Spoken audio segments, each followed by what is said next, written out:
किस तरीके से सिंगल सेल बना। सिंगल सेल, पहला सेल कौन सा था बेटा, लिविंग सेल?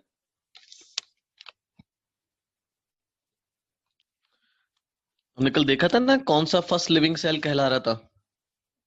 सर कोइजरवेट सर, प्रोटोसेल्स वगैरह जो थी ना। नहीं नहीं, माइक्रोस्फीयर था, कोसर्वेट्स तो थे but they were not living, they did not produce. तो माइक्रोस्फीयर्स वर कंसिडर्ड एज, है ना? Yes sir. कोसर्वेट्स और माइक्रोस्फीयर में ये तो डिफरेंस था कि भाई ये आपके कोसर्वेट्स नॉन लिविंग थे, बस इनमें क्या था कि फिल्म ऑफ वाटर थी। चलिए खैर, एविडेंस क्या है इवोल्यूशन के वो देख सर लेते हैं। सर मतलब रिप्लिकेशन करने की पावर रखते थे क्या बेटा? सर जो कोइजरवेट्स है सर। नहीं, they cannot reproduce. Microsphere was the first living cell. They have ability to reproduce, perform binary fission, motility and have growth. Okay sir. Okay? हाँ, तो अब एविडेंस देख लेते हैं एवोल्यूशन के कौन कौन से एविडेंस हैं, है ना?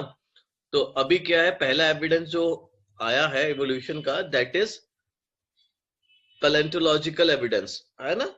जो फॉसिल्स वगैरह की स्टडी जो होती है उसको हम पैलेंटोलॉजी कहते हैं। और उस स्टडी के दौरान अगर आपको कोई एविडेंस मिलता है उसको आप क्या कहेंगे, पैलेंटोलॉजिकल एविडेंस। इससे भी हम इवोल्यूशन को समझते हैं। दूसरा है आपका मॉर्फोलॉजिकल एंड एनाटॉमिकल एविडेंस, कि मॉर्फोलॉजी और एनाटॉमी अगर ऑर्गेनिज्म की सिमिलर है, डिफरेंसेस है, या कहाँ कहाँ उसके सिमिलरिटीज और डिफरेंसेस नजर आ रही हैं, तो वो कहलाता है आपका मॉर्फोलॉजिकल एंड एनाटॉमिकल एविडेंसेस। इनसे भी हम अंदाजा लगाते हैं कौन सा ऑर्गेनिज्म क्या था। अगला है बायोजियोग्राफिकल एविडेंस। कुछ जगह ऐसी होती हैं जहां पर आपको सेम ऑर्गेनिज्म की डिफरेंट स्पीशीज मिलती हैं, तो वहां से भी हमें अंदाजा लगता है कि कुछ ना कुछ एविडेंस हमें मिल जाते हैं। अगला है बायोकेमिकल एविडेंस। आपका डीएनए, आरएनए और प्रोटीन, इनके कंपोजिशन से भी हम एविडेंसेस निकालते हैं। Next is embryological evidences. Embryo का फॉर्मेशन जो है उससे भी हम अंदाजा लगाते हैं कि इवोल्यूशन किस तरीके से हुआ होगा। ठीक, लास्ट जो हम पढ़ेंगे that is evidence for evolution by natural selection. Natural selection से किस तरीके से इवोल्यूशन हुआ है वो भी हमें एक तरीके का एविडेंस के रूप में हम उसे फॉलो करते हैं। ठीक है बेटा, तो पहला जो हम पढ़ेंगे वो पढ़ेंगे पैलेंटोलॉजिकल एविडेंस। ठीक है, यस सर। फर्स्ट आपका पैलेंटोलॉजिकल एविडेंस है। सबसे पहले समझते हैं हम पैलेंटोलॉजी है क्या। Palaeontology is the study of fossils.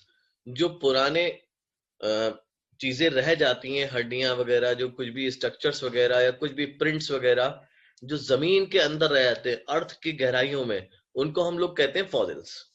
ठीक, और उनकी स्टडी को हम लोग कहते हैं बेटा पैलेंटोलॉजी। ठीक है बेटा, लॉजी। यस है ना? सर। जैसे यस कहते हैं कि डायनासोर के अवशेष मिले हैं, तो वो अवशेष कहाँ से मिले होंगे, जमीन के अंदर से मिले होंगे। तो अवशेष बेसिकली फॉसिल्स है। और जो जिस स्टडी करके उन्होंने बताया ये डायनासोर इस एज में आया था, इस डायनासोर का नाम ये था, ये डायनासोर की गर्दन इतनी लंबी थी, ये मांसाहारी थे, ये शाकाहारी थे, और ये उड़ने वाले भी हो सकते हैं। तो इस तरीके से उन्होंने कैसे बताया, by the help of fossils.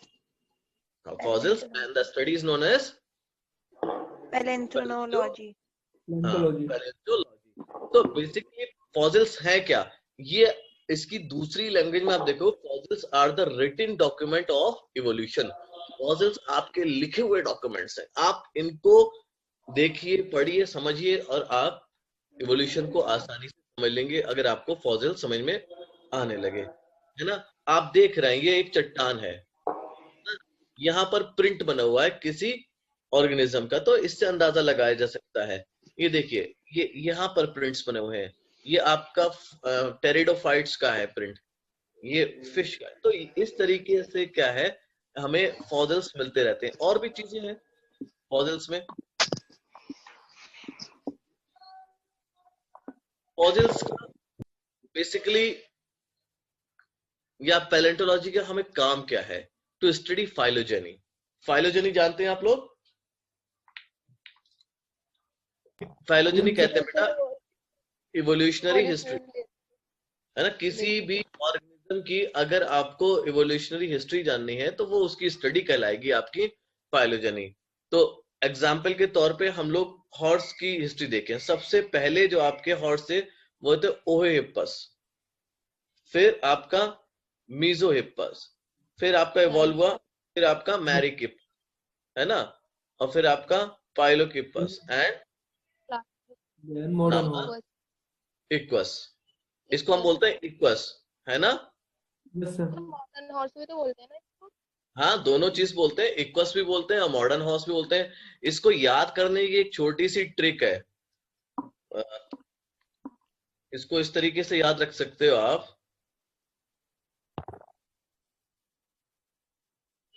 O ma'am Mary proved equation, ठीक है बेटा। ओ से आपका इयोहिप्पस आ जाएगा, ई साइलेंट होता है, ठीक है। मैम मीजोहिप्पस, मैरी मैरिकिप्पस, प्रूफ पाइलोहिप्पस एंड इक्वेशन इक्वस। तो इनिशियल आप ले सकते हो इनके, सिर्फ इनिशियल लेके भी आप इसे याद कर सकते हो। That is the evolution of horse, ठीक है। तो ये आप ये नाम पूछे जाते हैं। मॉडर्न हॉर्स का भी पूछा जाएगा आपसे, है ना। ये इवोल्यूशन का सीक्वेंस भी पूछा जा सकता है आपसे। और सही ईयर भी कि ये कितने ईयर पहले आए। नहीं, ईयर नहीं, आपसे बेसिकली ये जो सीक्वेंस है, इस सीक्वेंस को आपसे पूछा जा सकता है। मॉडर्न हॉर्स का पूछा जाता है नाम, ठीक है। Yes sir. दूसरा है पैलेंटोलॉजिकल एविडेंस का कि स्टडी करना कनेक्टिंग लिंक्स को। क्या ये ऑर्गेनिज्म दो ऑर्गेनिज्म से कनेक्ट हो रहा है, या बहुत सारे ऐसे ऑर्गेनिज्म हैं जो कि आपके दो डिफरेंट ऑर्गेनिज्म से कनेक्टेड है, या फिर जैसे कैसे एक एम्फीबियन है एक रेप्टाइल है, या एम्फीबियन है एक बर्ड है, या एक बर्ड है दूसरा रेप्टाइल है। तो ये दोनों ही क्या हो गए बेटा, क्लास अलग हो गए, है ना। तो कनेक्टिंग लिंक्स होते हैं ऐसे जो कि दो ग्रुप्स को कनेक्ट कर रहे होते हैं। तो इनको भी स्टडी करके हमें ये पता लग सकता है कि इवोल्यूशन कैसे हुआ है। जैसे एग्जाम्पल के तौर पे आर्कियोप्टेरिक्स, ये पढ़ा होगा आपने नाम, इसका तो बहुत नाम सुना होगा आपने, यस सर। है ना। Yes, sir. आर्कियोप्टेरिक्स, आर्कियोप्टेरिक्स क्या है, एक कनेक्टिंग लिंक है between reptile and bird, Birds. Bird. है ना। इसके फॉसिल्स मिले, ये देख रहे हैं आप, है ना। इसके ये फॉसिल्स Yes, मिले। sir. अब फॉसिल्स को जब लगाया गया, इकट्ठा करा गया, उन्होंने अपने हिसाब से करा, तो कुछ इस तरीके से अंदाजन उनके दिमाग में स्ट्रक्चर आया, ठीक है। तो समझ में आया बात बेटा? Yes, sir. हाँ, ओके। तो अब इसमें क्या था कि आप देखेंगे कि जो बीक्स होती हैं, चिड़ियों की जो चोंच होती है, उसमें आपके क्या नहीं होते, दांत नहीं होते। अगर चिड़िया बनाऊं मैं, ठीक, वाह अच्छी बना दी मैंने, खैर। तो उसके क्या नहीं होते बेटा, दांत नहीं होते हैं। पर इसमें आर्कियोप्टेरिक्स में क्या था, बीक में क्या थे बेटा, दांत थे। And tooth is a reptilian character. बेटा अब जो बर्ड्स होती हैं, उनके जो विंग्स होते हैं, है ना, जो विंग्स होते हैं, इनमें पंजे नहीं होते, एंड दैट पंजे कहलाते हैं बेटा क्लॉज। विंग्स तो होंगे, बट विंग्स में आपने कभी पंजे देखे हैं जुड़े हुए, अलग से देखे होंगे, नीचे होते हैं, है ना। तो Yes, विंग्स sir. होते हैं, विंग्स तो बर्ड का कैरेक्टर है, पर उसमें क्लॉज होना is a reptilian Reptilian character, character. ठीक है।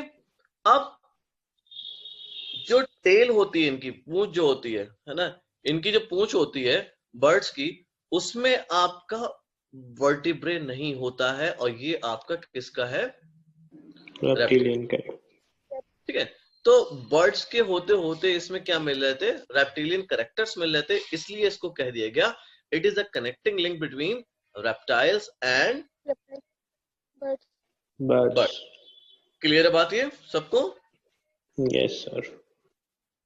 ठीक, ऐसे ही मैं कुछ नाम लिखा दे रहा हूं, आप उसको लिख लिए सिर्फ अपने, या फिर मैं लिख दे रहा हूं, आप उसका स्क्रीनशॉट ले लीजिएगा तब भी चल जाएगा। और दूसरा एग्जाम्पल है बेटा,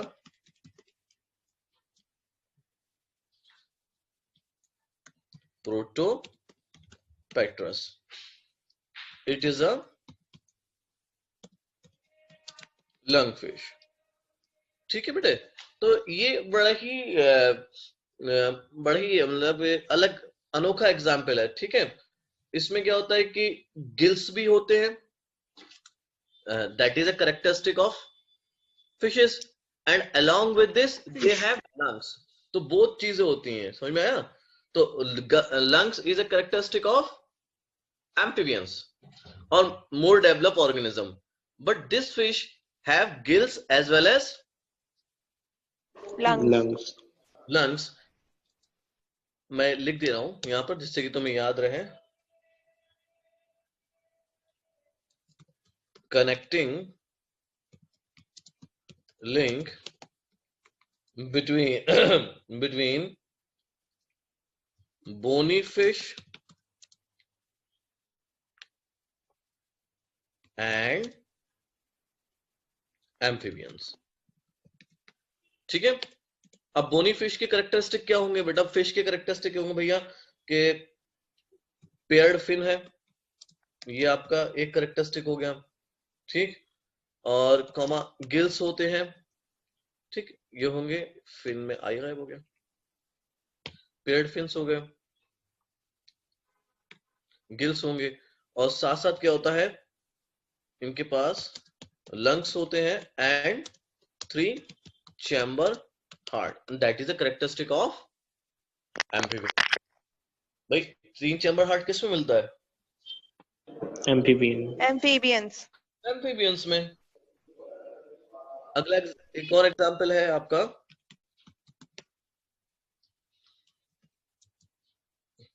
आपने सुना होगा इसका नाम, डकबिल प्लेटिपस का नाम सुना है आपने? Yes sir, इसी चैप्टर में सुना था 10th में। ओके, ऑर्निथो राइनिकस, यस सर, सुना होगा नाम, ओविपेरस, है ना? हाँ, क्या बोला बेटा? अभी सही बोला आपने। ओविपेरस होता है। हाँ, ये मैमल्स जो होते हैं कैसे होते हैं? Egg laying mammals. मैमल्स तो है, लैक्टेशन होता है। हाँ हाँ हाँ हाँ, डकबिल प्लेटिपस है, और एक और है एंड टैकीग्लॉसस, ये है आंट ईटर, चींटियां खाने वाला, देखा आपने? ठीक, ये दोनों कैसे हैं? These are egg laying mammals. ठीक है, ये आपके एग लेइंग मैमल्स हैं, ये अंडे देने वाले मैमल्स हैं, इसीलिए इनको हम लोग कहते हैं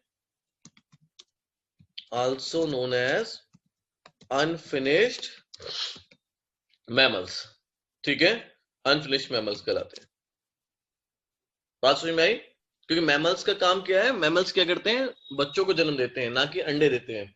ये तो बात पता है ना? Yes sir. है ना? तो दीज आर, और भी बहुत सारे एग्जाम्पल हैं, कोई याद आ रहा है इसके अलावा एग्जाम्पल आपको? कनेक्टिंग लिंक बहुत कॉमन एग्जाम्पल, सबको पता होगा, फिर कहोगे yes sir yes sir yes sir, अभी कहोगे, देखना थोड़ी देर में जब मैं बताऊंगा।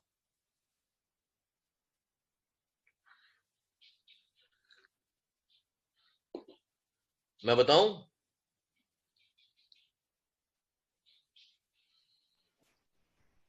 Yes sir. Virus, virus is a connecting link between living and non living. Non-living. अब याद आया? Yes sir. Yes sir.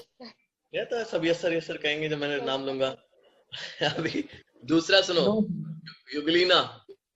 Euglena आपने पढ़ा होगा जब आप पढ़ रहे होंगे क्लासिफिकेशन वगैरह। ठीक है, तो युगलीना क्या है? युगलीना में कैरेक्टरिस्टिक है, प्लांट्स के भी और Animal. एनिमल के भी। ठीक है, it is autotroph as well as heterotroph, है ना? तो Yes, sir. ये छोटे छोटे एग्जाम्पल तो आपको Yes, sir. याद ही रखने हैं, ठीक है? क्योंकि इस तरीके से आएगा which one of the following is connecting link, ठीक है? तो आर्कियोप्टेरिक्स, यूग्लिना, वायरस और किसी और का एग्जाम्पल दिया होगा, है ना? किसी और का नाम दे रखा होगा, तो आपको पता होना चाहिए Euglena, virus and archaeopteryx are connecting link. बात समझ में आई? तो मैं यहाँ पर और Yes, sir. एग्जाम्पल दे रहा हूं,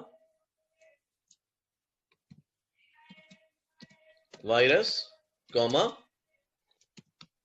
यूग्लिना, ठीक है, एक्सेट्रा। तो ये आप शॉर्ट ले लें इसका।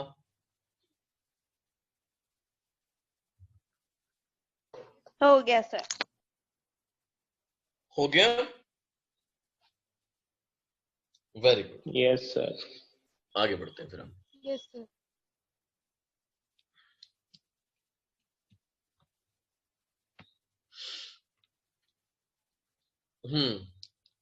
अब पैलेंटोलॉजिकल स्टडी से हमने दो चीजें कर ली भाई, फाइलोजेनी समझ ली, इवोल्यूशनरी हिस्ट्री समझ ली, दूसरा कनेक्टिंग लिंक समझ लिया। अब तीसरा क्या है कि भैया एक्सटिंक्ट एनिमल जो नहीं है ना, उनके बारे में पढ़ो, उनके बारे में कैसे समझा जाए वो भी आप कैसे समझ सकते हैं, बाय द पैलेंटोलॉजिकल एविडेंस। जब तक आप इनके अवशेष इकट्ठे नहीं करेंगे, है ना, तब तक के आपको नहीं कर सकते आप स्टडी। आप जितना भाई पैलेंटोलॉजी स्टडी होती कैसे है भाई, आप जमीन को डिग करते हैं, डिग करने के बाद वहां से फॉसिल्स निकालते हैं, उनको फिर स्टडी करते हैं, तो उससे कनेक्टिंग लिंक के बारे में पता लग जाता है और एक्सटिंक्ट एनिमल्स। ठीक है बेटा, दोनों चीजें आसान है, ये बात बहुत आसान बात है। Yes sir. अब सबसे इंपॉर्टेंट चीज जो है, बड़ी ही इंटरेस्टिंग चीज है कि भाई आपको पता लग जाता है पैलेंटोलॉजी स्टडी जब करते हो कि जियोलॉजिकल पीरियड कौन कौन से रहे होंगे, ठीक? अब जब आप रॉक या लेयर्स में से, सेडिमेंट्री रॉक लेयर्स में से जब आप फॉसिल को एनालाइज करते हो, तो आपको पता लग जाता है कौन से पीरियड में कौन सी लाइफ रही होगी और वो कौन से पीरियड तक रही होगी, है ना? जैसे हमने ये एक वर्ड समझो, ये लिखा है, क्या लिखा है? जहां मैंने रेड सर्कल करा है, हल्का सा शॉर्ट सर्कल, मैं क्या लिखा है? जुरासिक लिखा हुआ बेटा। जुरासिक से क्या समझ में आता है आपके? मेरे डायनासोर। डायनासोर, डायनासोर रेप्टाइल्स या डायनासोर, है ना? तो ये क्यों आता है? क्योंकि ये आपको बताया गया है कि इस पीरियड में डायनासोर थे या इस पीरियड में डायनासोर का डोमिनेंस था। ये आपको कैसे पता लगा? आपने तो करा नहीं था ना, ये मैंने तो करा नहीं, बाय द पैलेंटोलॉजिकल एविडेंस। बात समझ में आई? है ना भाई? ये जो नीचे आपके पीरियड्स चल रहे हैं, Cambrian, Ordovician, Silurian, Devonian, Mississippian, Mesolithic, Permian, Triassic, Jurassic, Cretaceous and up to the Holocene, ठीक? तो ये सारे के पीरियड्स गुजरे हैं, ये बताया कैसे? बाय पैलेंटोलॉजिकल, ठीक है? और इस पीरियड में कौन सा ऑर्गेनिज्म था, आप यहां पर एक बहुत ही अच्छा इन्होंने दे रखा है, आप देखिए हर जगह इस, ये आपका इपोक है, अभी आगे समझाऊंगा इपोक क्या होता है, इरा क्या होता है और पीरियड्स क्या होते हैं। इरा है ये, सॉरी इरा है, और ये पीरियड्स हैं, फिर उसके इपोक्स आते हैं। ये आपका हर उसमें आपके डिफरेंट डिफरेंट ऑर्गेनिज्म आए, डोमिनेट करा, और फिर कुछ ऑर्गेनिज्म आपके एक्सटिंक्ट हो गए, ठीक है? इन सब को बताने के लिए आपको क्या करना पड़ेगा? पैलेंटोलॉजिकल स्टडी करना पड़ेगी, ठीक है बेटा? तो यहां से हमें इस एविडेंस मिल जाते हैं। कोई कंफ्यूजन किसी को बेटा? No sir. No, sir.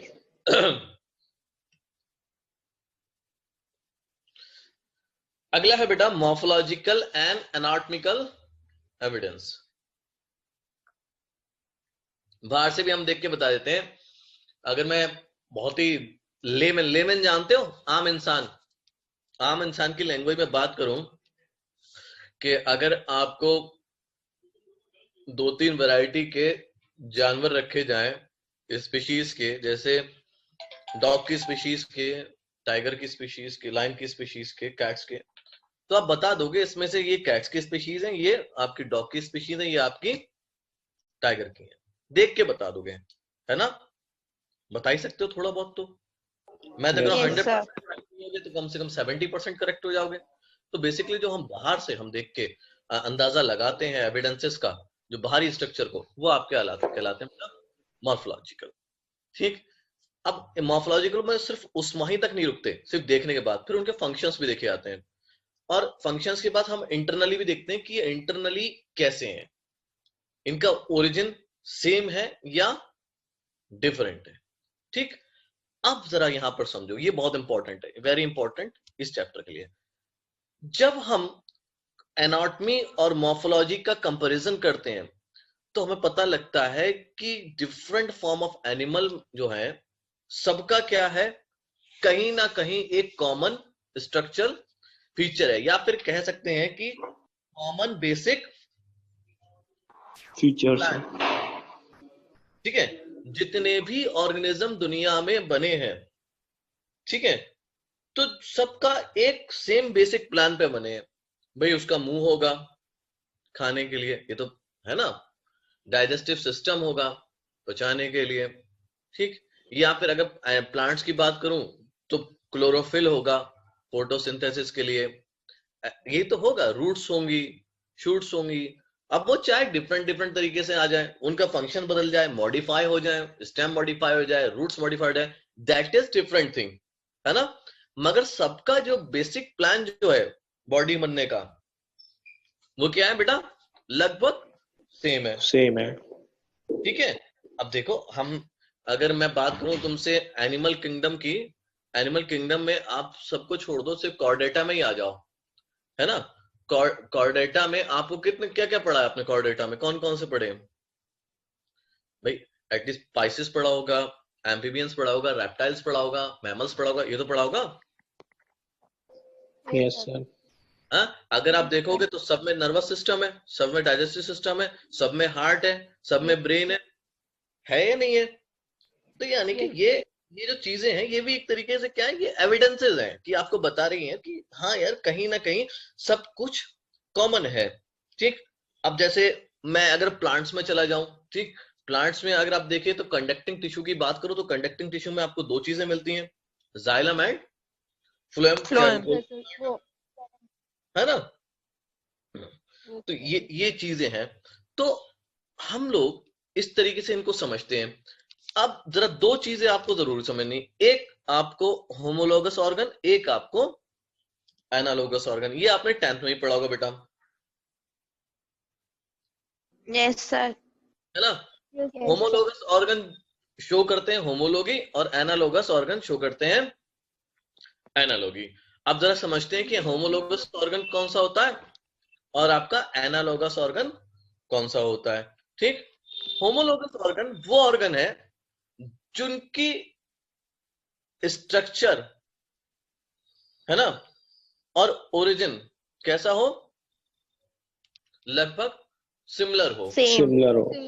Same, इनका स्ट्रक्चर और ओरिजिन ऑलमोस्ट सिमिलर हो, ओरिजिन तो सिमिलर हो, ठीक, पर वो फंक्शन कैसे कर रहे हो, Different। डिफरेंट। अगर आप ये हैंड किसका है बेटा, ह्यूमन Human। Human का है। ठीक है, तो ये दो बोन है, आपने पढ़ा होगा स्केलेटल सिस्टम, इनका नाम क्या है, दो बोन्स का, रेडियस फ्यूमरस ऐसे। Radius ulna, radius ulna. Ulna, radius ulna, है ना। और आगे क्या है बेटा, ये रिस्ट बोन, कार्पल्स, ठीक है। Yes sir। तो आप ये देखें, मेटाकार्पस। हाँ, फिर आगे आपकी मेटाकार्पल्स, फिर आपके ये वाले phalanges, ठीक। Yes sir। अभी उसमें नहीं जाना, हमें बोन्स में नहीं आना। ये आपकी जो 3 बोन्स हैं, आप ये देखें, ये आपका मैन का है, ह्यूमंस का है, ह्यूमंस का ये हैंड है, ठीक, ये आपका चीता का है, यस सर। और ये आपका वेल का है, ये वेल की, और ये आपका बैट का है, ठीक है।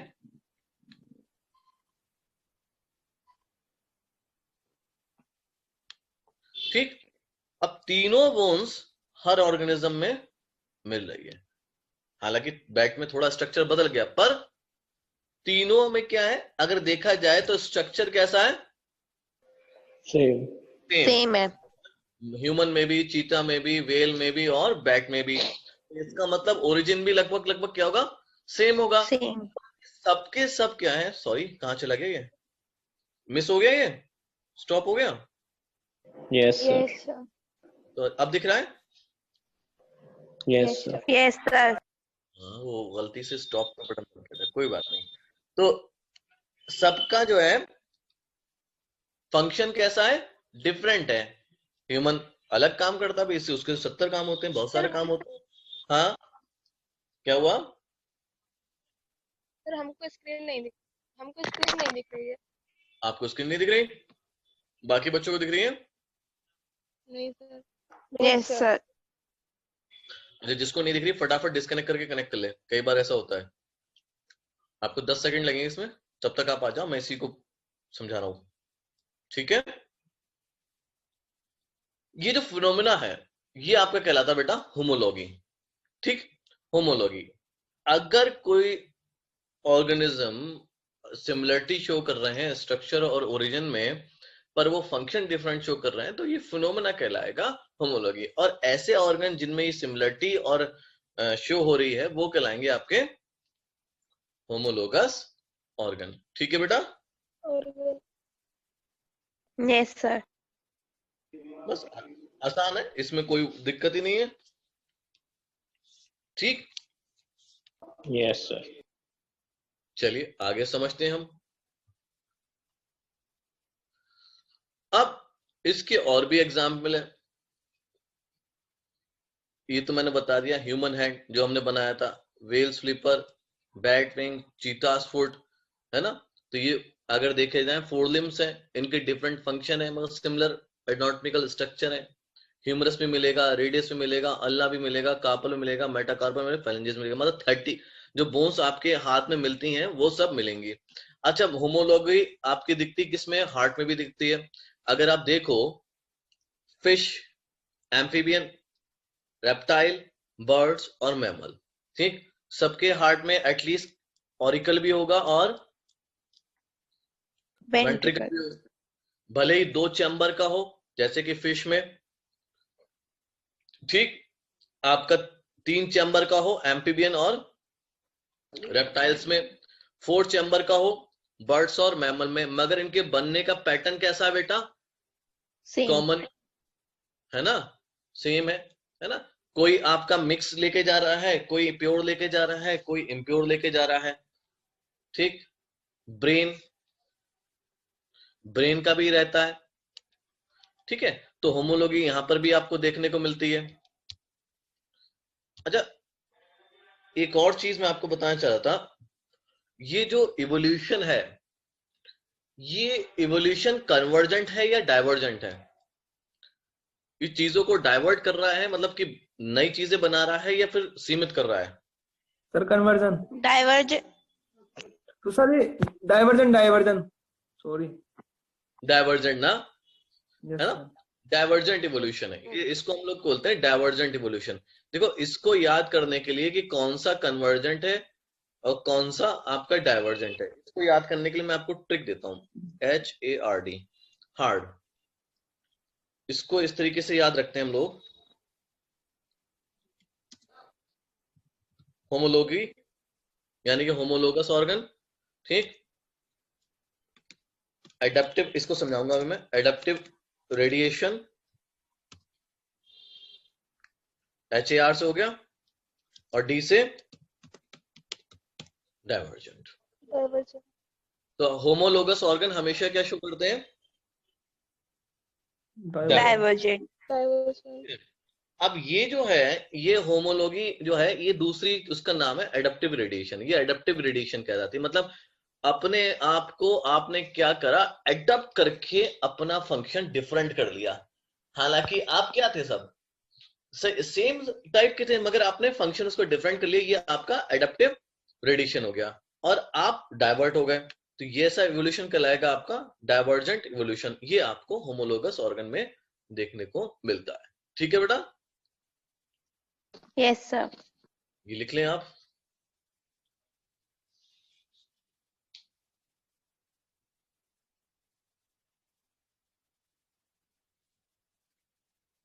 हो गया। एडेप्टिव रेडिएशन समझ में आया? मतलब कि किसी नए फॉर्म का बन जाना, इवोल्यूशन हो जाना बहुत सारे डिफरेंट डायरेक्शंस में एक कॉमन एंसेस्टर से, ये कहलाता है आपका एडेप्टिव रेडिएशन। और ये आपका बेसिकली इवोल्यूशन कौन सा देगा? Divergent type. ओके बच्चों? Yes, sir. Yes sir. Sir मतलब चारों वर्ड सर एक ही से सम्मिलित है ये? बेटा सर चारों वर्ड्स जो है सर, जैसे homology, adaptive radiation, divergent, sir चारों एक ही में कंबाइन हो जाएंगे ना ये? हाँ, एक ही में कंबाइन हो जाएगा। Homology show adaptive radiation and adaptive radiation produce divergent evolution. Okay okay sir. Homology मतलब क्या है? एडेप्टिव रेडिएशन होना। एडेप्टिव रेडिएशन होने का मतलब क्या है? कि डाइवर्जेंट इवोल्यूशन होना। सवाल आता है कौन सा इवोल्यूशन आपको डाइवर्जेंट देता है, या कौन सा होमोलोगस या एनालॉगस में से कौन सा आपका डाइवर्जेंट है या कौन सा कन्वर्जेंट है? तो आपका आंसर होता है होमोलोगस में आपका डाइवर्जेंट आता है और एनालॉगस में कन्वर्जेंट। कन्वर्जेंट आता है। कन्वर्ट। ठीक है। और भी आपके बड़े अच्छे अच्छे एग्जाम्पल है होमोलॉगी प्लांट्स में भी देखने को मिली है। Thorns and tendrils, thorns of bougainvillea and tendrils of cucurbita. Cucurbita. दोनों ही क्या है बेटा? These are modified. देखो कहां से निकल रहा है, कहां से निकल रहा है, आप खुद देखो ना। मॉडिफाइड स्टेम है। दोनों ही देखो ना, स्टेम से निकल रहे हैं। थॉर्न्स भी आपके कहां से बन रहे हैं? स्टेम से, स्टेम है ना? या मॉडिफाइड ब्रांच कह दो, एक ही बात है। और टेंडर भी आपका कहां से निकल रहा है? स्टेम स्टेम से। तो दोनों ही आपका modified stem, but perform the different function. तो होमोलॉगी प्लांट में ये बड़ा इंपॉर्टेंट एग्जांपल है, इसको भी आप याद रखें। ठीक है सर कुकुरबिटा हिंदी में क्या कहते हैं सर? यार, कुकुरबिटा को इंग्लिश में ही पता है हमें, कुकुरबिटा कहते हैं, बोगनविला, है ना? इसको देख लेना, मिल जाएगा आपको हिंदी में इसका नाम। ठीक है, देखा हुआ लग रहा है ना इसके? है ना? अगला है बेटा, कोई नहीं, मैं बता दूंगा अभी। ये हम लोग बात कर रहे थे, origin of homologous organ is due to divergent evolution. अब थोड़ा सा और समझ लेते हैं डाइवर्जेंट इवोल्यूशन क्या होता है। डाइवर्जेंट इवोल्यूशन वो इवोल्यूशन है जिसमें रिलेटेड स्पीशीज, ध्यान से सुनना, जिसमें रिलेटेड जो स्पीशीज हैं वो कैसी आती हैं? लेस सिमिलर, है ना? उसमें डाइवर्सिटी आ जाती है। जैसे मैं एक फॉर एग्जांपल बहुत आसान सा एग्जांपल देता हूं। पहले दुनिया में कौन सा क्या आया बेटा? ह्यूमन आया। अगर मैं बात करूं नॉर्मली, भाई इवॉल्व हुआ, पहला एक इंसान बना होगा, है ना? Yes, sir. अब ये इंसान साउथ अफ्रीका में आया, ये रिप्रोड्यूस हुआ, करोड़ों इंसान बने, मतलब लाखों बन गए, चलो करोड़ों नहीं गए, लाखों बने। कुछ ऑस्ट्रेलिया चले गए, कुछ यूएसए चले गए, कुछ कहीं हो गए, कुछ कहीं हो गए, कुछ इंडिया आ गए, कुछ वेस्ट इंडीज आ गए, कुछ लंका आ गए, है ना? और उस हिसाब से इनमें क्या हुआ? डिफरेंसेस आए, है ना? वेरिएशन आए। क्यों?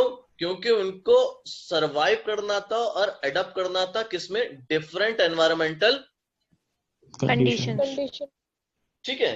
तो ये अपने आप को इवॉल्व करा। ये छोटा सा मैंने एग्जांपल तुम समझाने दिया, हालांकि it is not a perfect example, because उसके बाद इतना बहुत कॉम्प्लेक्स हो जाएगा। हालांकि हम लोग देखते हैं कि आप अगर देखेंगे चाइनीज अलग दिखते हैं, दिखते नहीं दिखते हैं? Yes sir. और आपको वेस्ट इंडियन अलग दिखते हैं, लंकन्स अलग दिखते हैं, इंडियन ब्यूटी अलग होती है। तो आप ये कैसे हुआ? डिफरेंट डिफरेंट एनवायरमेंटल कंडीशन में थे, वहां पे जाके वो रहने लगे, तो क्या हुआ? हम लोग कैसे होने लगे फिर? लेस सिमिलर, है ना? लेस सिमिलर होने लगे। ठीक है। तो ऐसा एवोल्यूशन जिसमें कि स्पीशीज कैसी हो जाए? लेस सिमिलर हो जाए, है ना? लेस सिमिलर हो जाए। एक बड़ा ही प्यारा सा एक, ठीक, ये जो कॉमन एंसेस्टर है, यहाँ पर कुछ जेनेटिक वेरिएशंस आए, जेनेटिक वेरिएशन आए, ये बदल गए। ठीक। अब और जेनेटिक वेरिएशन आए, तो felines, cats, panther, lion and black panther. तो जाहिर सी बात है ये सब के सब कैसे हो गए? लेस सिमिलर, अलग अलग बन गए और अपने आप को एडॉप्ट कर लिया सरवाइव करने के लिए, ठीक। और उसके बाद आपने देखने को मिली क्या, होमोलॉगी। समझ में आया? Yes sir. Yes sir. कोई इसमें कोई मुश्किल बात तो होगी नहीं। एनालॉगस ऑर्गन, एनालॉगस ऑर्गन वो ऑर्गन होते हैं जो क्या करते हैं, सिमिलर फंक्शन करते हैं, मगर इनके स्ट्रक्चर और ओरिजिन दोनों ही कैसे होते हैं, डिफरेंट। डिफरेंट, हाँ। डिफरेंट होते हैं। ये फिनोमेना कहलाता है आपका एनालॉगी, ठीक है। ये फिनोमेना आपका एनालॉगी कहलाता है, ठीक। जब आपका ऑर्गन क्या हो, सिमिलर फंक्शन कर रहे हो पर उनका स्ट्रक्चर और ओरिजिन दोनों कैसा हो, डिफरेंट हो, डिफरेंट। ठीक है। एग्जाम्पल है wings of insect and wings of bird, both perform same function, fly, दोनों ही आपके फ्लाई करते हैं, ठीक है। अगर इनका स्ट्रक्चर देखो, विंग्स ऑफ इंसेक्ट का formed of thin flap of chitin, आपने सुना होगा कॉकरोच जब पड़ा होगा, ठीक है, उसमें कॉकरोच कार्टिनेशियस था, उसका इवन स्केलेटन भी कार्टिन का होता है, और उसका जो विंग होता है उसमें भी कार्टिन होता है। और विंग्स ऑफ बर्ड अगर बात करूं तो these are modified forelimbs, ठीक है। तो ये एक एग्जाम्पल हो गया। आईज ऑफ ऑक्टोपस, ऑक्टोपस की आंखें, एंड मैमल्स, ठीक है। तो क्या काम करती हैं, वो सेम काम करती हैं। स्ट्रक्चर अगर आप देखोगे यहीं पर आपको डिफरेंस समझ में आ जाएगा, ठीक।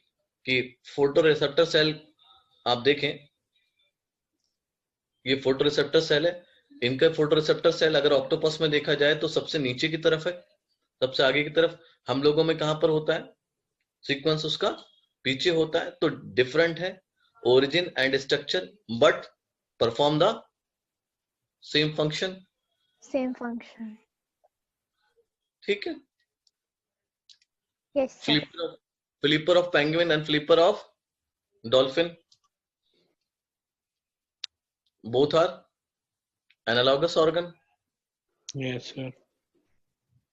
ये चीजें तो आसान है, और ये सबसे कॉमन है। आपने 11th में सुना होगा मॉर्फोलॉजी में, sweet potato that is a modified root, and potato modified stem, both function storage of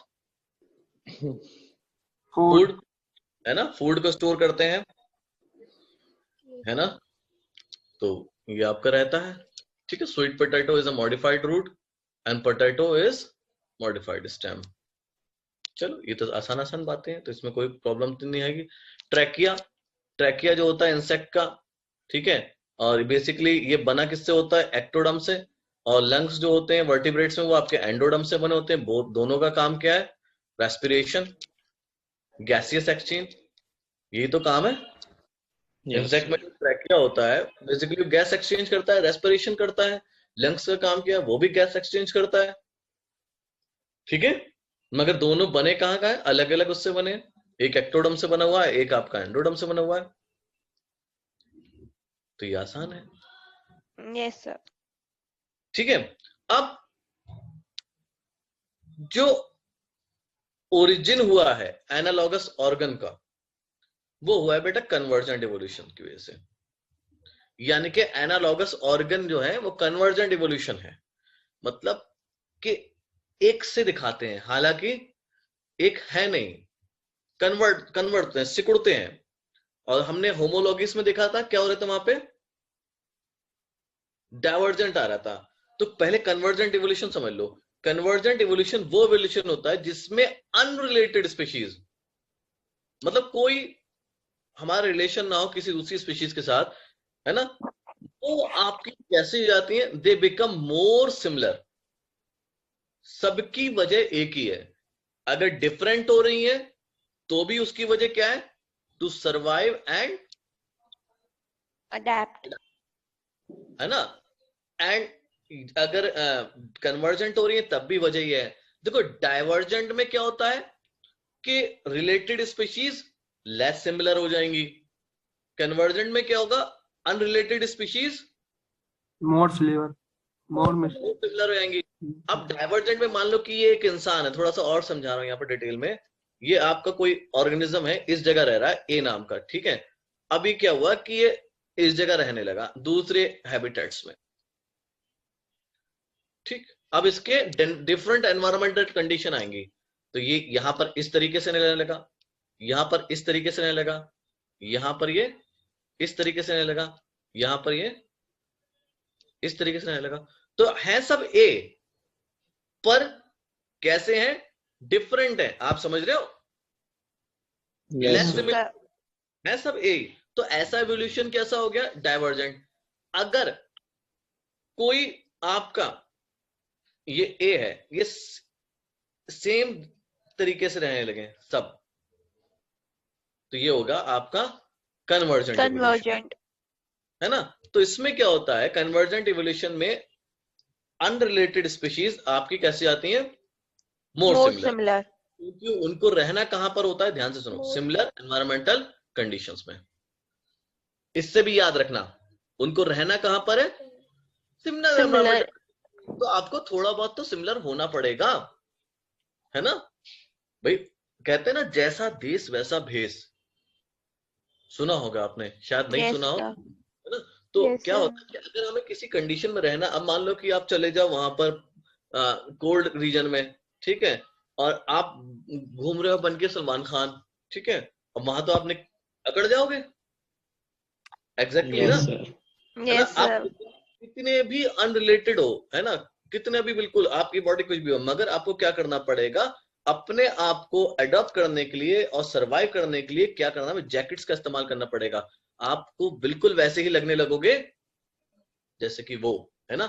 तो अपने आप को सरवाइव करने के लिए, अडॉप्ट करने के लिए, अगर अनरिलेटेड स्पीशीज सिमिलर हो रही हैं, तो वो कहलाता है बेटा एवोल्यूशन कन्वर्जेंट। Convergent evolution. इसको हम लोग याद रखते हैं ऐसे, ए सी, एनालॉगस कन्वर्जेंट, कन्वर्जेंट। ठीक है, एनालॉगस कन्वर्जेंट एवोल्यूशन, ठीक है। Yes sir. हार्ड, है ना, homologous adaptive radiation, divergent evolution, AC analogous convergent evolution, ठीक है बेटा। Yes, yes sir. सर। चलिए आगे बढ़ते हैं।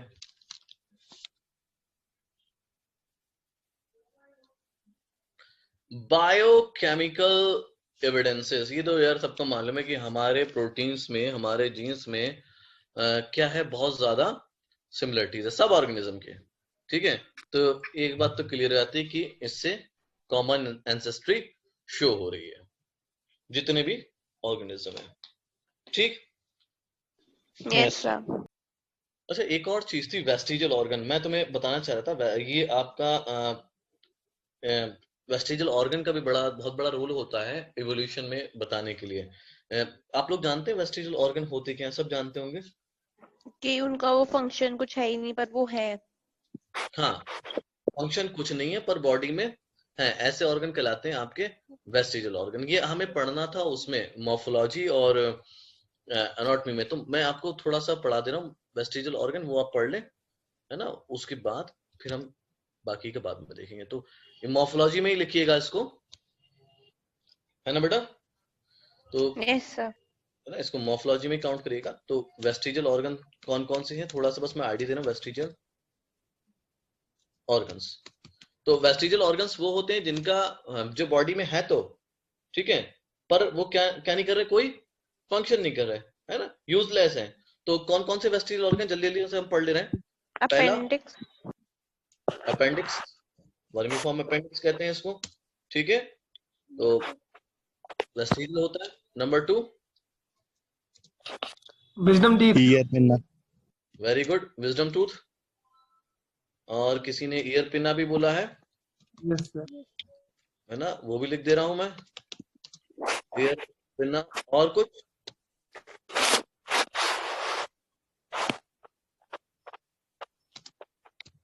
टेल बोन हम लोगों में पाई जाती है बिल्कुल टिप पे, है ना, वो भी किसी काम की नहीं है। और सर हेयर, हेयर बॉडी के ऊपर। हाँ, चेस्ट हेयर, बेसिकली जो बॉडी पे जो हेयर पाए जाते हैं चेस्ट पे, उनका कोई काम नहीं है, ठीक है। वेरी क्यों गुड। सर? वो नहीं सर, गर्माहट या फिर स्वेट का अब्जॉर्प्शन नहीं कर सकते ये फंक्शन? ये आपके इसीलिए मैंने स्पेसिफिक चेस्ट पे कहा है, चेस्ट पे उनकी कोई जरूरत नहीं है, ठीक है। ये आपका बेसिकली स्वेटिंग का लिए जो है ना हैंड्स और फीट है, अब है ना, ये है यस सर सर। कोई नहीं है। पहले के टाइम में क्या होता है, ये हम पहले तो पता नहीं कि फैक्ट्रियां नहीं थी तो कपड़े भी नहीं थे लोगों के पास, जाहिर सी बात है। Yes sir. पहले एवोल्यूशन में कौन से फैक्ट्रीज लगी थी जब इंसान बन रहे थे, तो बॉडी पे हेयर बहुत ज्यादा होते थे, जो तुमने कहा गर्मी और स्वेटिंग के लिए। और एक और चीज है, इसको याद रखना, निकटेटिंग। हाँ सर निम्पल्स इन मेल भी तो हो सकता है सर। बिल्कुल बिल्कुल सही कह रहे हो, निकटेटिंग मेम्ब्रेन, है ना। और सातवां हम लोग लिख दे रहे हैं मेल, क्योंकि हालांकि मैमल्स है मगर उसका मेमोरी ग्लैंड्स डेवलप नहीं होते। निकटेटिंग मेम्ब्रेन जानते हैं आप लोग? यस सर, प्लेकी सेमिलुनरेस ऐसी कुछ होता है सर।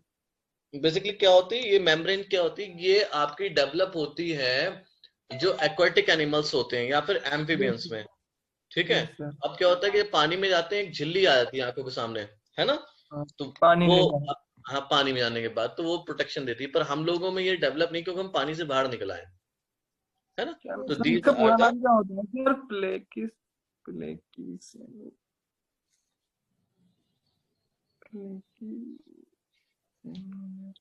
चलो आगे समझते हैं अगला। चलो मैसेज कर देना, ठीक है। भानु बोला, अरुण बोला ये? अरुण सर, ध्यान नहीं आ रहा है सर इसका नाम। चलो कोई नहीं, मैसेज कर देना, कोई बात नहीं।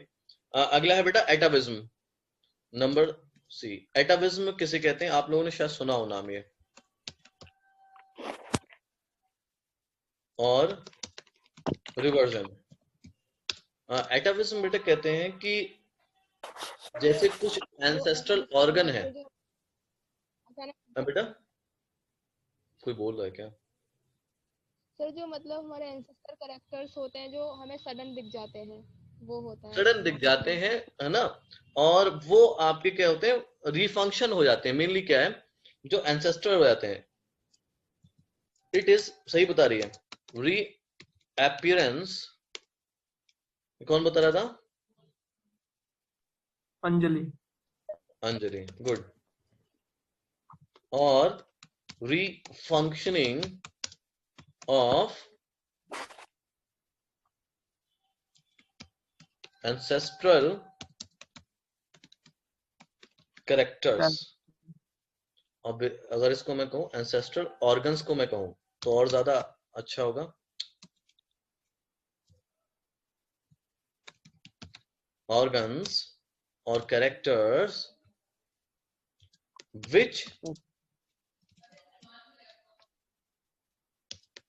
which have either completely disappeared, जो कि पूरी तरीके से disappeared हो गए थे, और present as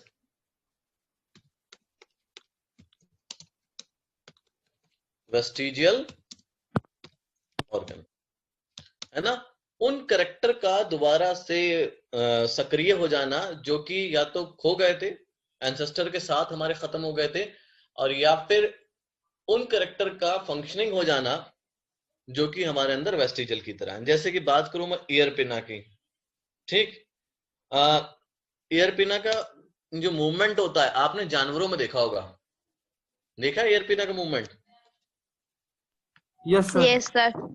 भाई आपने देखा होगा कि जब कोई आवाज आती है कोई, ये वैसे भी आपने देखा होगा कि जो जानवर होते हैं जिनके कान होते हैं खड़े हो जाते हैं किसी साउंड को सुनते ही, है ना। Yes sir.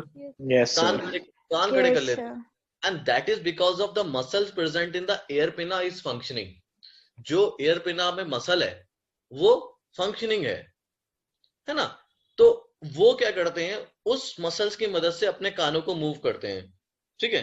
तो अगर ये फंक्शन इंसानों में भी देखने को मिलता है तब हम उसको क्या कहते हैं, ये क्या हुआ, एटाविज्म हो गया, ठीक। या फिर कुछ बच्चे छोटी सी टेल के साथ पैदा हो गए, है ना। बच्चे जो हैं baby yes born with small tail, है ना। अगर कोई बच्चा छोटी टील के साथ पैदा हो जाए तो वो भी आपका एटाविज्म कहलाएगा। दूसरा मैंने फंक्शनिंग एयर पिना, यहाँ पे एक्सिलरी मसल्स होती हैं, ठीक है। अब लॉन्ग डेंस हेयर अगर बॉडी में आ रहे हैं तब भी वो क्या है, एटाविज्म है, ठीक है। वो चीजें आपको समझना है कि एटाविज्म क्या होता है, ठीक है। सर हाँ बेटा।